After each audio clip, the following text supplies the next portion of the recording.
ఆ కంప్లైంట్ ముఖ్య ఉద్దేశం అనంతపురం అర్బన్ ఎమ్మెల్యే పైన ఏదో రకంగా బురద జల్లే కార్యక్రమానికి తెరలేపడం జరిగింది. వీటికి కట్టడి చేయాలని డిఎస్పీ గారిని కోరడం జరిగింది. ఆయన కూడా ఈ ఎవరైతే చేస్తున్నారో వీళ్ళపైన తప్పకుండా కేసులు నమోదు చేస్తామని చెప్పడం జరిగింది.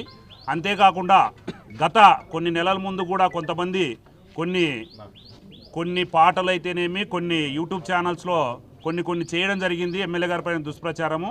వీటన్నిటిపైన కూడా డిఎస్పీ గారు గట్టిగా చెప్పడం జరిగింది. వాళ్ళపైన కేసులు కడతాము, ఎట్టి పరిస్థితుల్లో ఇట్లాంటివి ఉపేక్షించేది లేదని కూడా సారు మాకు చెప్పడం జరిగింది. ఇంతవరకు ఓపిక పట్టాము. ఇప్పటి నుంచి ఎవరైనా కానీ ఎమ్మెల్యే గారిపైన ఇలాంటి దుష్ప్రచారాలకు తెర లేపితే ఊరుకుండే ప్రసక్తే లేదని కూడా ఈ సందర్భంగా తెలియజేస్తున్నాం. ఇప్పటికైనా మారి మంచిగా ఉంటే బాగుంటుందని కూడా ఈ సందర్భంగా తెలియజేస్తున్నాం. ఇలాంటి అనంతపురం అర్బన్ డిఎస్పీ గారికి తెలుగుదేశం పార్టీ క్లస్టర్ ఇన్ఛార్జీలు, స్టేట్ కార్పొరేషన్ డైరెక్టర్లు మరియు యూనిట్ ఇన్ఛార్జీలు, అనంతపురం నియోజకవర్గానికి సంబంధించిన టీడీపీ కార్యకర్తలందరూ కూడా ఒక రిప్రజెంటేషన్ ఇవ్వడం జరిగింది. దానికి ముఖ్య కారణం ఏమంటే అనంతపురం అర్బన్ ఎమ్మెల్యే దగ్గుపాటి ప్రసాద్ గారి పైన దాదాపు ఒక 3 నెలల పైన సోషల్ మీడియాలోనూ వారి పత్రికలలో కొన్ని విషయాలలోనూ ఆయన పైన బురద జల్లే విధంగా, ఆయన పైన అనుచిత వాక్యాలు చేసే విధంగా, మా కార్యకర్తలు మేమందరూ బాధపడే విధంగా ప్రచురించడం జరుగుతుంది. దీనిపైన అనంతపురం అర్బన్లో 4 పోలీస్ స్టేషన్లు ఉంటే ఆ 4 పోలీస్ స్టేషన్లో కూడా మేము కార్యకర్తలందరూ కూడా దీనిపైన ఖచ్చితంగా విచారణ జరపండి. ఎవరైతే ఇలాంటి సోషల్ మీడియాలో పోస్టులు పెట్టి ఎమ్మెల్యే గారిపై మనోభావాలు దెబ్బతినే విధంగా, కార్యకర్తలు బాధపడే విధంగా చేస్తున్నారో వారిపై చర్యలు తీసుకోవాలని మేము 4 స్టేషన్లో కూడా దాదాపు 23 కేసులు కాక మేము ఈరోజు కంప్లైంట్ ఇవ్వడం జరిగింది.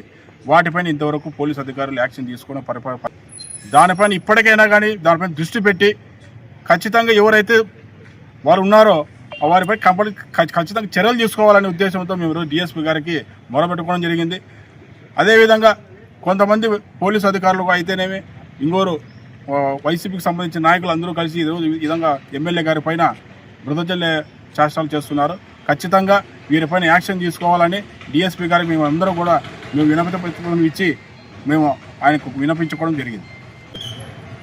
ఇప్పుడు అర్బన్ డిఎస్పీ గారు పోలీస్ చట్టం ఎట్లుంటే మేము పోతామని చెప్పేసి ఆయన చెప్పడం జరుగుతుంది. మేము కూడా చట్టం ఏ విధంగా ఉంటే చట్టపరంగానే మీరు చర్యలు తీసుకోండి అని చెప్పేసి మేము కోరుతున్నాం. మరి వైసీపీకి నాయకులందరూ మరి ఆయన ఒత్తాసు పడుతున్నారా లేకుంటే నాకు అర్థం కావడం లేదు.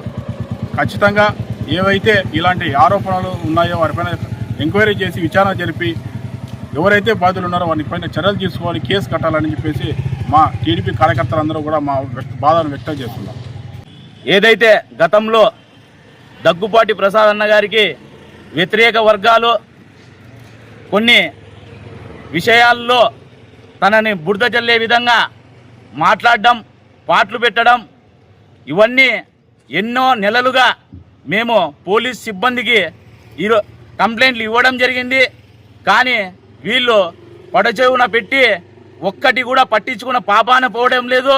నిత్యం ప్రజల్లో తిరిగి ప్రజల బాగోగులు చూస్తూ నిత్యం అభివృద్ధి పదంలో దగ్గుపాటి ప్రసాద్ అన్న నడుస్తూ ఉంటే కొంతమంది రాజకీయ నిరుద్యోగులు ఇక్కడ దగ్గుపాటి ప్రసాద్ అన్న ఎస్టాబ్లిష్ అయిపోతాడో అని భయంతో లేనిపోని ఎవరో తాగుబోతూ వెధవులు మాట్లాడుతూ దగ్గుపాటి ప్రసాద్ అన్న గురించి మాట్లాడే స్థాయి వాళ్ళది. అలాంటి వాళ్ళ మీద కూడా చర్యలు తీసుకొని పాపాన వీళ్ళు పోవడం లేదు. పోలీస్ సిబ్బందికి కనీసం క్లస్టర్లన్నా, మన యూనిట్ ఇన్ఛార్జీలన్నా, నగర అధ్యక్షులన్నా ఏ మాత్రం గౌరవం లేకుండా పోయింది.